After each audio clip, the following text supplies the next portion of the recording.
My parents threatened to skip my wedding if I didn't invite my sister, who slept with my boyfriend.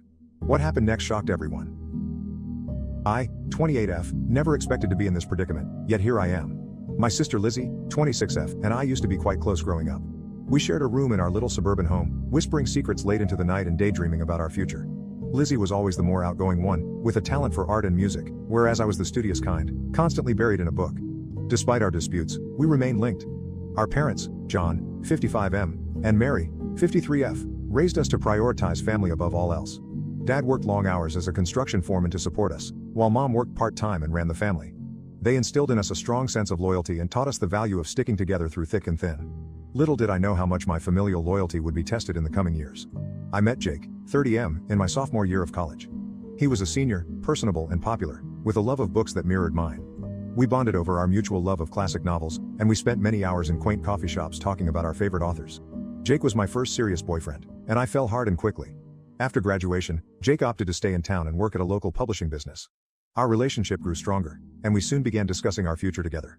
We moved in together after graduation, sharing a small but comfortable apartment near the city center. Jake was always supportive of my marketing career goals and encouraged me to aim high. Meanwhile, Lizzie had decided to pursue her passion for art rather than attend college. She worked several jobs to support herself while attempting to establish a name in the local art community. I admired her tenacity and determination, even though our parents were dismayed by her decision not to pursue more study. Jake and Lizzie hit it off from the start. They shared an interest in indie music and abstract art, frequently engaged in passionate debates about the newest gallery openings or underground bands.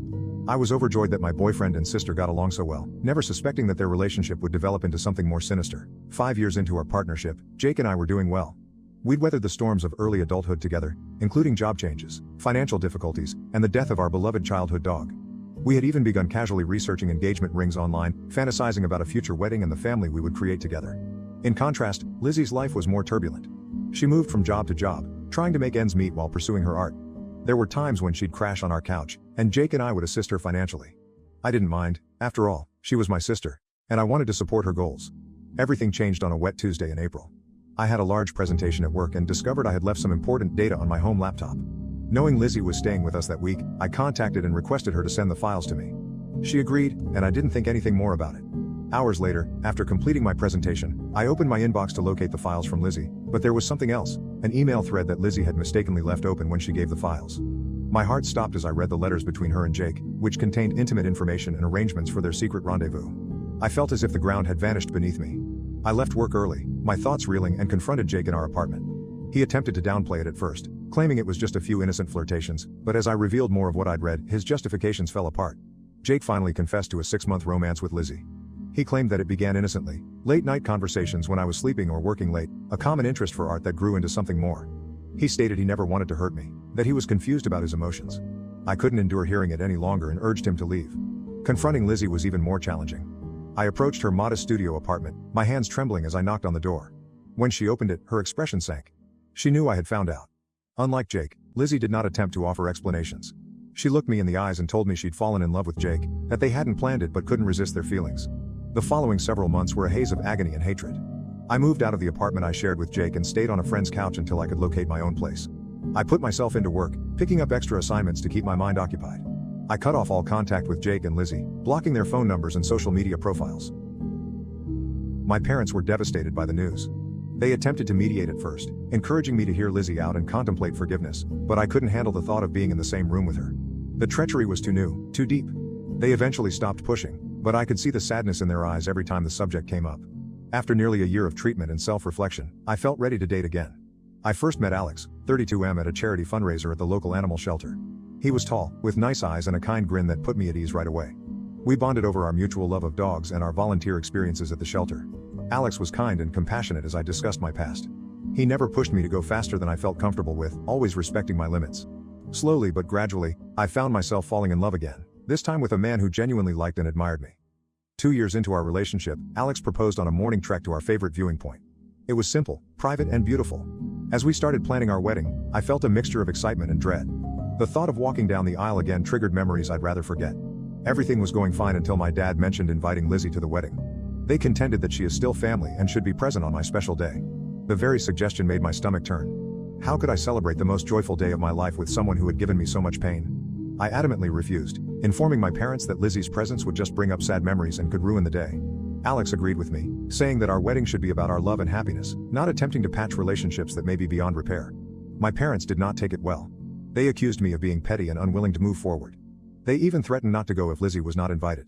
Some of our relatives have also gotten involved, accusing me of selfishness for separating the family and asking me to be a better person. But I don't believe I am in the wrong here. Lizzie deceived me in the worst manner possible. She slept with the man I expected to spend my life with. I fought hard to overcome that anguish and start a new life with Alex. I don't want anything to compromise my newfound contentment and calm. Reddit, am I wrong to not invite my sister to my wedding? Am I being petty, or do I have the right to remove someone who has badly injured me from one of the most important events in my life? Update 1. I'd like to thank everyone who left helpful comments and advice on my first article. The response was amazing, and it gave me the confidence to have a difficult but essential conversation with my parents. I invited them over to supper last week, determined to clear the air and establish some boundaries. The evening started out tense. Mom kept trying to shift the talk toward wedding plans, while Dad was unusually silent. After we finished our meal, I took a big breath and went in. I described in detail how Lizzie's actions had affected me, including the sleepless nights, trust issues that nearly ruined my relationship with Alex, and the therapy sessions I need to work through my pain. I told them about the panic attacks I used to get anytime I saw a couple that reminded me of Jake and Lizzie, how I'd lost weight because food tasted bad, and how I'd poured myself into work to avoid dealing with my feelings.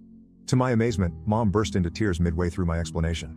Between sobbing, she acknowledged that they had pushed for Lizzie's inclusion out of remorse. It turned out that Lizzie's life had spiraled drastically after the incident. My parents told me that Lizzie had lost her job at the gallery where she had been working.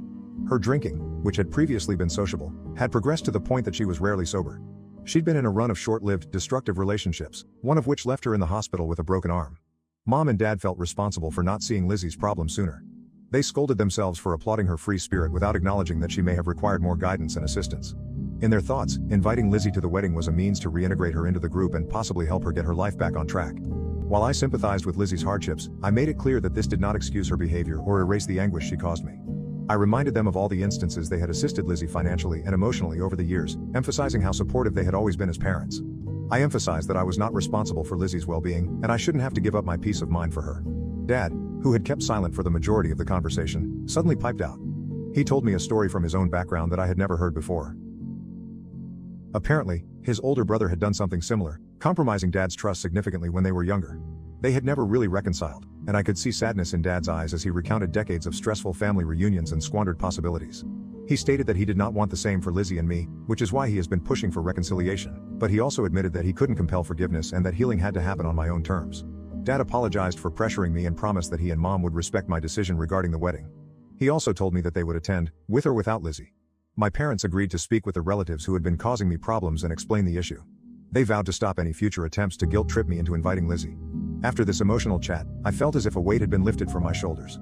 Although my feelings remained unresolved, I felt heard and understood by my parents for the first time since the ordeal began. Alex, who had made himself scarce during the dinner to allow us peace, was quite supportive when I told him later that night. He held me while I cried, a mixture of relief and anguish sweeping over me. He advised we take a weekend trip to decompress and refocus on our wedding planning. We had a wonderful weekend at a nearby beach town, simply enjoying each other's company and finalizing some wedding plans. We chose our wedding cake, chocolate with raspberry filling, planned the celebration playlist, and even practiced our first dance on the beach under the starlight. This event has increased my appreciation for Alex. He's been my rock through it all, constantly prioritizing my sentiments and wholeheartedly supporting me. I am more confident than ever that I am marrying the right guy. The wedding is now less than 2 months away, and I'm looking forward to celebrating our love with those who actually care about us. I still feel sad about Lizzie's absence, but I know this is the best decision for my mental health and happiness. Thank you again, Reddit, for assisting me in standing my ground and prioritizing my well-being. Your support has meant more than you realize. Update 2. It has been a crazy few weeks since my last post, and I have some unexpected news to offer. I received Lizzie's letter around 3 weeks ago.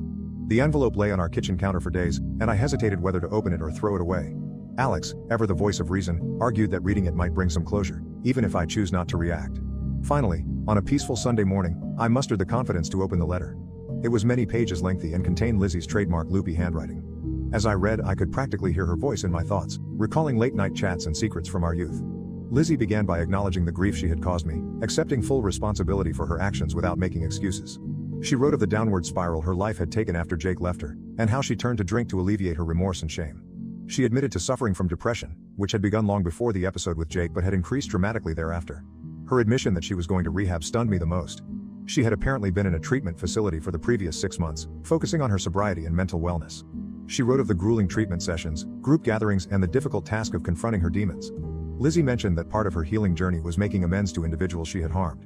She clarified that she did not seek forgiveness and respected my decision not to include her at the wedding. Her intention in writing was just to apologize and inform me that she was attempting to become a better person. The letter finished with a story from our childhood. I stood up for her against some bullies at school. Lizzie stated that she had always admired my tenacity and honesty, and that betraying me was her biggest regret in life. I'd want to say that after reading the letter, I felt a rush of forgiveness, but the truth is that I was left conflicted. A part of me remained furious and sad, while another sensed a glimmer of the sisterly affection we had shared. I decided to take some time to examine my emotions before making any decisions. After a few days of deliberation and numerous conversations with Alex, I decided to meet Lizzie at a neutral location, a quiet cafe in town. Seeing her in person after 3 years seemed weird. She looked different, thinner, with black circles under her eyes, but she exuded a peace that had not been there before. Our conversation began awkwardly, with many pauses and hesitant phrases, but as we spoke, it became easier. Lizzie restated what she had said in the letter, her voice breaking with emotion as she apologized once more for the hurt she had caused.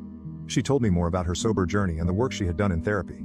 Lizzie even showed me a journal in which she had been writing letters to me as part of her recovery, though she had no intention of sending them. Reading excerpts from her genuine unedited thoughts during those sad days was eye-opening. I will not lie, it was an emotional meeting. We both shed tears as we discussed the past and the agony we had both endured. Lizzie revealed that she and Jake had split up just months after I discovered them, their relationship collapsing under the weight of guilt and resentment. She hadn't communicated with him since. By the end of our appointment, I felt a sense of closure that I hadn't realized I needed. The wrath that had been burning inside me for years began to subside, and was replaced by a complex mix of sadness, relief, and cautious hope. After much deliberation and debate with Alex, I have decided not to invite Lizzie to the wedding. It's too soon and I want to enjoy my special day without additional worry or mental issues. However, I've agreed to try to re-establish our friendship gradually, beginning with occasional text messages and perhaps coffee meets in the future. Lizzie acknowledged and appreciated my decision. She even sent Alex and me a modest gift, a lovely hand-painted letter wishing us success in our marriage. It reminded me of the cards she used to make for my birthdays when we were younger, which brought back bittersweet memories. I understand that this process of healing and regaining trust will be long and may be challenging. There are still times when the anguish of betrayal resurfaces, reminding me of everything we have lost. But for the first time in 3 years, I am optimistic about having my sister back in my life eventually. The wedding preparations are in full flow. Alex and I are delighted to celebrate our love with our closest friends and family. While Lizzie will not be present, I am more at ease with that decision now. Our special day will be spent looking forward to our future together, rather than lingering on past hurts. Update 3. It's been 6 months since my wedding, and I wanted to provide you with a last report on this chapter of my life. The wedding day was simply wonderful. Alex and I exchanged vows in front of our loved ones in the stunning vineyard setting we had chosen. The weather was perfect, with a moderate breeze and brilliant blue skies that appeared to reflect the joy I felt inside my heart. I walked down the aisle on my father's arm, my gaze fixed on Alex's. All of the drama and pain of the previous years seemed to fade away in that instant. As I stood at the altar with my soon-to-be husband, all I could feel was love and appreciation. The ceremony was modest and personal, with readings picked by our closest friends and vows written by ourselves. There wasn't a dry eye in the house when Alex swore to always be my safe harbor, and I promised to be his constant companion throughout life's experiences. The reception was a happy occasion. The meal was wonderful, the wine was plenty, and the dance floor was full all night. My parents were on their best behavior, honoring Alex and me with no mention of Lizzie. It was great to see them so joyful and supportive. Lizzie followed my requests and did not attempt to contact me on the wedding day. Instead, she delivered a gorgeous bouquet of sunflowers, my favorite flower since childhood, to my hotel room. The accompanying note congratulated us and wished us a life of happiness.